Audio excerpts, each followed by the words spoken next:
Movie की शुरुआत में हम एक बच्ची को भागते हुए देखते हैं, लेकिन तभी वहां पर कुंती लानक आ जाती है और उस बच्ची के हाथ से उसकी डॉल छूटकर नीचे गिर जाती है, जिसके बाद ये सीन यहीं पर कट हो जाता है। अब ये कौन है, क्या है, इसके बारे में हम थोड़ी देर में जान पाएंगे। अब अगले सीन में हम डिंडा और उसके बाकी भाई बहनों को स्कूल में देखते हैं, जिन्हें कुछ बदमाश बच्चों का ग्रुप परेशान कर रहा था। डिंडा अपने भाई मीको को बचाने के लिए आगे बढ़ती है कि तभी उनमें से एक बदमाश बच्चा डिंडा को नीचे गिरा देता है, जिसके बाद में उसको गुस्सा आ जाता है और वो अपना आपा खो देती है। डिंडा की आंखें अचानक ही काली पड़ जाती हैं और वो अनजाने में मैजिक के जरिए अपने पास पड़े पत्थरों को हवा में लेविटेट कर कर उन बदमाश बच्चों पर हमला करने लगती है, जिससे कि वो सभी बच्चे डरकर वहां से भाग जाते हैं। तभी डिंडा होश में आती है, जहां पर स्कूल की कुछ दूसरी लड़कियां आकर कहती हैं कि हमें शुरू से पता है कि तुम नॉर्मल नहीं हो, तुम एक फ्रीक हो। जिसको सुनने के बाद में उसकी आंखों में आंसू आ जाते हैं। मतलब एक तो उसने उनको बचाया, ऊपर से उसी को सुनना पड़ रहा था। खैर अब उसी रात डिंडा अपने रूम में चुपचाप उदास होकर बैठी होती है, जहां पर आंट डोना यानी कि उसकी मॉम आती हैं।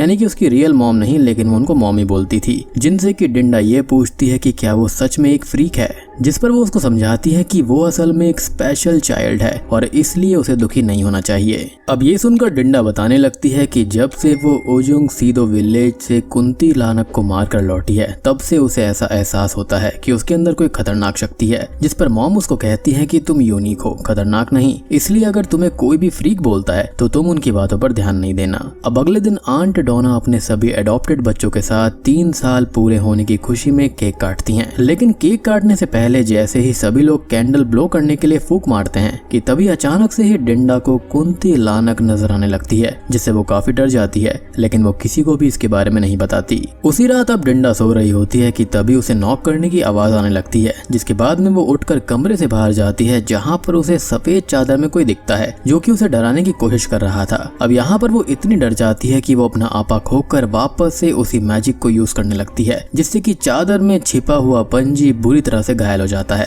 यहाँ पर डिंडा को ऐसा करता देख एम्बर भी बीच में आती है, लेकिन वो उसको मैजिक से घायल कर देती है। यानी कि यहाँ पर सभी बच्चे, उसके भाई बहन उसके साथ में मजाक कर कर उसको डरा रहे थे, लेकिन उसने अनजाने में अपने ही भाई बहनों को घायल करके हॉस्पिटल पहुंचा दिया, क्योंकि ऐसी शक्तियों का इस्तेमाल उसने आज से पहले ज्यादा नहीं किया था। अब डिंडा इससे काफी दुखी हो जाती है और अपनी मॉम से कहती है कि वो अपने भाई बहनों के लिए खतरा नहीं बनना चाहती, इसलिए उसने माता हाथी स्कूल में जाने का फैसला किया है, जो कि साइकिक बच्चों का स्कूल था। जिसके बाद में मॉम उसे माता हाथी स्कूल लेकर जाती हैं, जहां पर रास्ते में उन्हें एक अजीब सा हैंगिंग ट्री नजर आता है। खैर स्कूल पहुंचने के बाद में डिंडा और मॉम को पता चलता है कि उस स्कूल के अंदर सारे गिफ्टेड बच्चे पढ़ते हैं, यानी कि ऐसे बच्चे जिनके पास में जन्म से ही स्पेशल पावर्स होती हैं। अब यहाँ पर वहाँ की एक टीचर मिस एडला उनको बताती है कि स्कूल के अंदर पढ़ने वाले टीचर्स के पास भी मैजिकल पावर्स हैं और यहाँ पर बच्चों को उनकी पावर्स को कंट्रोल करना और उसे सही तरीके से यूज करने के बारे में सिखाया जाता है। इसके अलावा मिस एडला डिंडा को देखते ही बता देती है कि उसके पास बेहद स्पेशल साइकिक पावर्स हैं, जिसकी एनर्जी से वो अपने आसपास की चीजों को कंट्रोल कर पाती है। अब इसके बाद में उन दोनों को स्कूल के हेडमास्टर भास्कोरो के कैबिन में लाया जाता है, जहां पर उन्हें एक मूविंग पेंटिंग दिखाई जाती है, जिसके बारे में पूछने पर पता चलता है कि ये पेंटिंग असल में माँ कुसनु और उसकी लास्ट वाइफ यांग सुकमा की है। असल में माँ कुसनु ने ही इस मैजिकल स्कूल को शुरू किया था, लेकिन अब वो गुजर चुके हैं। वहीं पर यांग सुकमा अब इतनी ज्यादा बीमार रहती है कि हेडमास्टर भास्कोरो के अलावा किसी और को उनसे मिलने की परमिशन नहीं है। इस कैबिन के अंदर इन्हें एक खंजर भी दिखाई देता है, जिसके बारे में हेडमास्टर भास्कोरो ये बताता है कि ये डैगर ऑफ जोगो बूमी है, जिसका इस्तेमाल करके सालों पहले माँ कुसनु ने इस स्कूल को काले जादू से मुक्त किया था। लेकिन माँ कुसनु के गुजर जाने के बाद से इस खंजर की जादुई शक्तियां खत्म हो गई, यानी कि उनके जैसा वर्दी अभी तक कोई यहाँ पर आया ही नहीं। अब ये सब जानने के बाद में मॉम डिंडा को स्कूल में छोड़कर वहाँ से निकल जाती हैं। खैर अब रात के वक्त हम हेडमास्टर को देखते हैं, जो कि बीमार यांग सुकमा के कमरे में जाता है, जो कि एक व्हील चेयर पर बैठी होती है। यांग भास्कोरो से कहती है कि अब उसे जल्दी भूख लगने लगी है, इसलिए क्या उसने नया कैंडिडेट ढूंढ लिया है, जिस पर भास्कोरो हाँ कहता है। यहाँ पर भास्कोरो ये भी बताता है कि अब हम सभी मांग जीवो कल्ट के लोग खत्म होने की कगार पर आ गए हैं, लेकिन उसे पूरा यकीन है कि यांग की कमांड में मांग जीवो के लोग वापस से हाईएस्ट पोजीशन पर पहुंच जाएंगे। यानी कि यहाँ पर मांग जीवो वाले लोग खत्म हो रहे थे। डिंडा मांग जीवो कल्ट से ही बिलोंग करती है, यानी कि यहाँ पर यांग, भास्कोरो और डिंडा तीनों का आपस में कनेक्शन है। मीनवाइल हम डिंडा को देखते हैं जो कि अपने हॉस्टल के कमरे में सोने जाती है, जहाँ पर उसे माला और ऊची मिलती है। यहाँ पर माला उसको बताती है कि अगर वो किसी दूसरे के सामान को छू ले तो उसे उस सामान के ओनर का दर्द महसूस होता है, लेकिन माला को जितना दर्द महसूस होगा सामने वाले का दर्द उतना ही कम हो जाता है। यानी कि माला के पास में हीलिंग पावर्स थी, वहीं पर ऊची के पास में टेलीपोर्टेशन की पावर होती है। यहाँ माला और ऊची डिंडा को बताती हैं कि पहले उनके रूम के अंदर सित्रा नाम की लड़की रहती थी, लेकिन वो पहले ही दिन के बाद से ना जाने कहां गायब हो गई। उधर मीको अब इंटरनेट पर माता हाथी स्कूल के बारे में पढ़ता है, जिससे उसको पता चलता है कि हर साल माता हाथी स्कूल से बच्चे रहस्यमयी तरीके से गायब हो जाते हैं और उन सभी के गायब होने पर स्कूल वाले ये जवाब देते हैं कि बच्चे अपने घर जाने के लिए स्कूल से निकले थे, लेकिन घर नहीं पहुंचे तो इसमें उनकी गलती तो नहीं है। और गायब होने वाले बच्चों में से एक बच्चे ने गायब होने से पहले कुंती लानक को देखा था। अब कुंती लानक के बारे में पढ़ते ही सभी शॉक्ड हो जाते हैं, क्योंकि डिंडा को पहले से ही कुंती लानक से खतरा था। इसलिए कृष्णा और मीको ये फैसला करते हैं कि वो डिंडा को माता हाथी स्कूल से वापस लेकर आएंगे। अब अगले दिन हम डिंडा को क्लासरूम में देखते हैं, जहाँ पर मिस एडला उसे अपना दिमाग शांत करके मैजिक प्रैक्टिस करने को बोलती हैं। इस पर वो मैजिक से पास में ही पड़े पेन को उठाने की कोशिश करती है, लेकिन हमेशा की तरह ही डिंडा का मैजिक आउट ऑफ कंट्रोल हो जाता है, जिससे पूरे स्कूल में उसके मैजिक की एनर्जी फैल जाती है। जोगो बूमी का जो खंजर होता है वो भी हिलने लगता है, जिसे भास्कोरो हिलते हुए देख लेता है। और तो और इयांग सुकमा और मास्टर बेजो को भी डिंडा की एनर्जी फील होने लगती है, लेकिन फिर थोड़े ही टाइम में डिंडा नॉर्मल हो जाती है। दूसरी तरफ अब क्लास के बाद में मास्टर बेजो और मिस एडला मिलते हैं। यहाँ पर मिस एडला कहती हैं कि इयांग सुकमा ने कहा था कि सिर्फ मांग जीवो के वंशज के पास ही स्कूल को बचाने या फिर खत्म करने की पावर्स हैं, लेकिन अगर इयांग को पता चल गया कि डिंडा ही वो लड़की है तो क्या होगा। और इतना कहते ही वो चुप हो जाती है, जिस पर मास्टर बेजो कहते हैं कि अब उन्हें डिंडा को इयांग से बचाना होगा। यानी कि यहाँ पर चीजें काफी अजीब चल रही थी। मीनवाइल भास्कोरो इयांग सुकमा के पास में जाता है और वो उसको कहती है कि शायद अब मांग जीवो की भविष्यवाणी के सच होने का समय आ चुका है, जिसके अकॉर्डिंग जोगो बूमी के खंजर को सिर्फ मांग जीवो का वंशज ही हिला सकता है। और अगर ऐसा सच में हुआ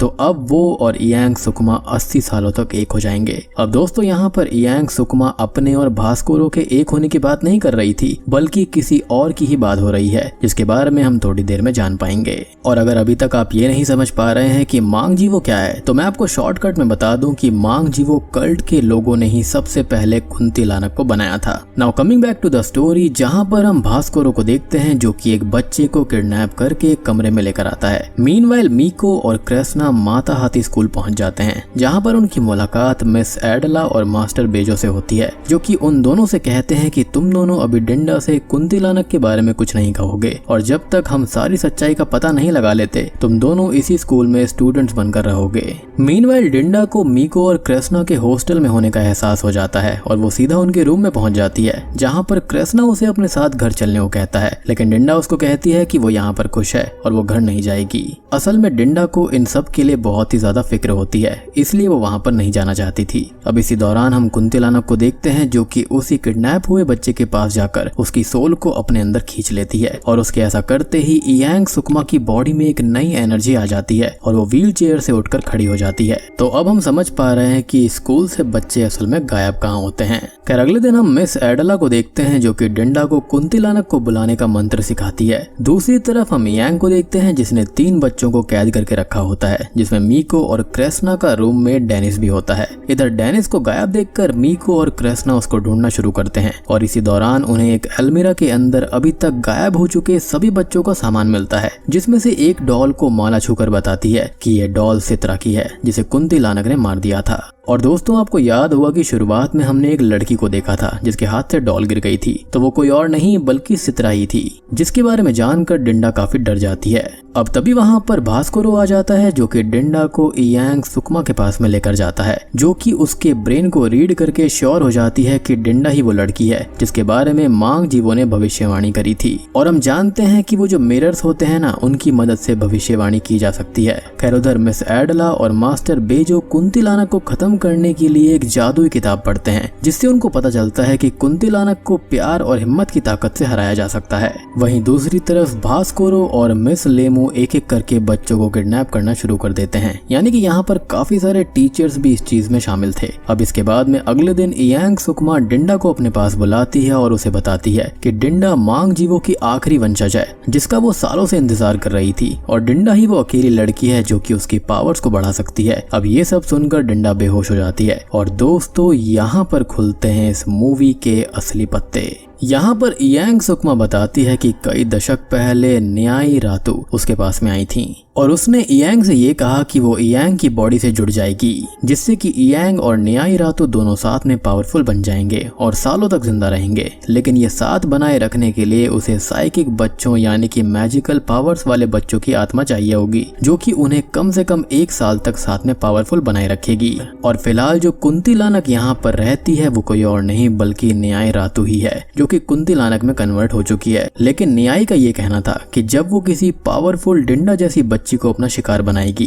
तब उसे हर साल शिकार करने की जरूरत नहीं पड़ेगी। लेकिन ऐसा क्यों, ये हमको थोड़ी देर में पता चलेगा। खैर, अब अगले सीन में हम देखते हैं कि भास्कोरो स्कूल के सभी बच्चों को 2 दिन की छुट्टी देकर घर भेज देता है। लेकिन यहाँ पर मीको और क्रेस्ना बड़ी चालाकी से स्कूल में ही छुप जाते हैं। अब रात होने पर भास्कोरो और उससे मिले हुए सभी टीचर्स एक खास रिचुअल के लिए फील्ड में इकट्ठा होते हैं, जहाँ पर उन्होंने बहुत सारे बच्चों को बांध के रखा था। यहाँ पर मिस लेमू बच्चों को बताती है कि मिस एडला और मास्टर बेजो बच्चों के साथ सुबह ही अपने घर चले गए थे, इसलिए अब उन्हें कोई बचाने वाला नहीं है। यानी कि यहाँ पर इन दोनों के अलावा सारे टीचर्स मिल रखे थे। इतने में इयांग सुकमा वहाँ पर आ जाती है, जो कि बातों ही बातों में डिंडा को ये बताती है कि वो उसके लिए खास इसलिए है क्योंकि फर्स्ट, डिंडा के अंदर मैजिकल पावर्स हैं, सेकंड, वो मांग जीवो कल्ट की वंशज है, और तीसरा सबसे इम्पोर्टेंट बात कि यहाँ पर डिंडा ने पहले 2 कुंतिलानक को मारा था, इसलिए उसके अंदर उन दोनों की पावर्स आ चुकी थी। और यही रीजन था कि यहाँ पर डिंडा इतनी पावरफुल बन गई थी और इसलिए ही वो इतनी खास भी थी। और यही वजह थी कि उजुंग सीधो गांव से वापस आने के बाद में डिंडा को अपने अंदर एक खतरनाक एनर्जी फील होती है।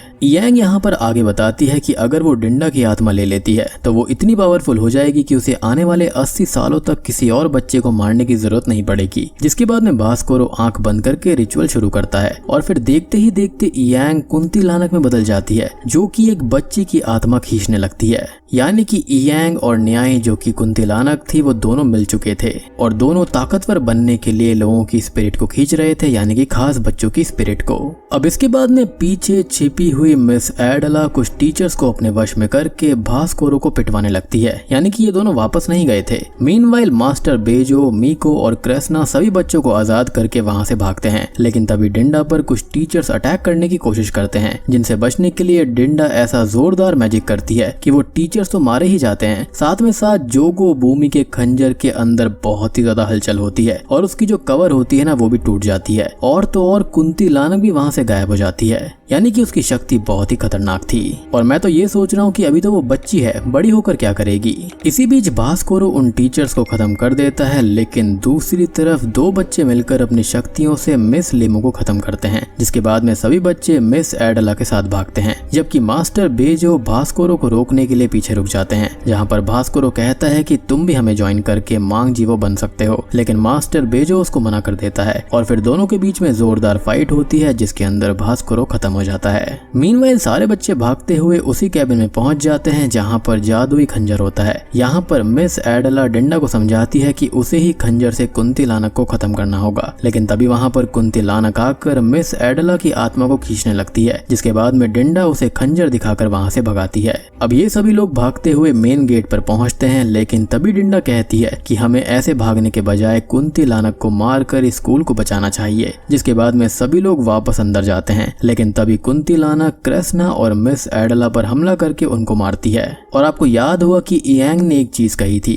कि मांग जीवो के वंशज के लोग या तो इस स्कूल को बचा सकते हैं या फिर इसको खत्म कर सकते हैं। अब ये देखकर डिंडा को गुस्सा आ जाता है और वो अकेले ही खंजर लेकर वो मंत्र पढ़ना शुरू करती है, जो कि उसे मिस एडला ने कुंतिलानक कुंतिलानक को बुलाने के लिए सिखाया था। मंत्र सुनते ही कुंतिलानक यांग सुकमा की बॉडी छोड़कर बाहर आ जाती है, जिसके बाद में डिंडा अपने मैजिक और उसी जादुई खंजर की पावर से कुंतिलानक को मारने लगती है। यानी कि फिलहाल आप एक तरीके से कुंतिलानक को सिम्बियोट मानो, जैसे वैनम था ना, बिल्कुल उसी तरह से कुंतिलानक यहाँ पर है। अब यहाँ पर यांग कुंतिलानक को मरता देखकर उसके ऊपर कूद जाती है, जैसा कि स्पाइडरमैन 3 मूवी के एंड में हुआ था। यांग यहाँ सोचती है कि वो जुड़कर पावरफुल बन जाएंगी, लेकिन ऐसा कुछ नहीं होता और यांग सुकमा और कुंतिलानक दोनों ही साथ में खत्म हो जाती हैं। अब देखो यहाँ पर कुंतिलानक ने सभी की स्पिरिट्स को खींच लिया था, तो उसके खत्म होते ही कृष्णा, मिस एडला और बाकी के लोग जो होते हैं वो जिंदा हो जाते हैं, क्योंकि उनकी स्पिरिट्स उनके अंदर वापस आ गई थी। लेकिन हाँ, कई सालों पहले खत्म हुए लोग वापस नहीं आ सकते, क्योंकि उनकी बॉडी तो अब रही नहीं। खैर, अब अगले सीन में हम आंट डोना को देखते हैं, जो कि अपने सभी बच्चों के साथ में डिंडा को घर ले जाने के लिए आती है, क्योंकि अब डिंडा अपने पावर्स को कंट्रोल करना सीख चुकी थी और यहाँ पर उसने 3 कुंतिलानक्स को मारा था और शायद से इसकी पावर भी उसके अंदर आ गई होगी, जिसके बाद में डिंडा खुश हो जाती है और अपने घर लौट जाती है। इसी के साथ में ये मूवी यहीं पर खत्म हो जाती है। तो दोस्तों, ये थी कुंतिलानक पार्ट 3 की कहानी, जो कि अभी हाल ही में ही रिलीज हुई है। अब आपके मन में एक डाउट होगा कि कुंतिलानक को यांग सुकमा की बॉडी की क्या जरूरत पड़ गई, तो मेरे अकॉर्डिंग इसका जवाब ये है कि कुंतिलानक डीमंस की दुनिया की थी, तो शायद से न्याय के ऊपर भी कोई ना कोई रिचुअल हुआ होगा जिससे कि वो कुंतिलानक में कन्वर्ट हो गई। इसलिए उसे ह्यूमंस की दुनिया में अपना अस्तित्व बनाए रखने के लिए एक इंसानी शरीर की जरूरत थी और इसके लिए उसने यांग सुकमा को इसलिए चुना क्योंकि उसके पास में साइकिक पावर्स थी, लेकिन वो बीमार होने की वजह से मरने वाली थी। तो एक तरह से यांग सुकमा को कुंतिलानक के जरिए एक नई जिंदगी मिल गई और कुंतिलानक को एक इंसानी शरीर मिल गया। ये एक डील थी जो कि दोनों साइड से बढ़िया थी, लेकिन अल्टीमेटली मिरर्स का गलत इस्तेमाल हुआ था और भविष्यवाणी सच हुई। कुंतिलानक को खत्म किया गया और जो डैगर था वो भी काम में आया। तो दोस्तों, उम्मीद करता हूँ कि आपको ये पसंद आई होगी। पसंद आई है तो वीडियो को लाइक कर देना, चैनल के ऊपर नए हैं तो सब्सक्राइब कर लीजिए।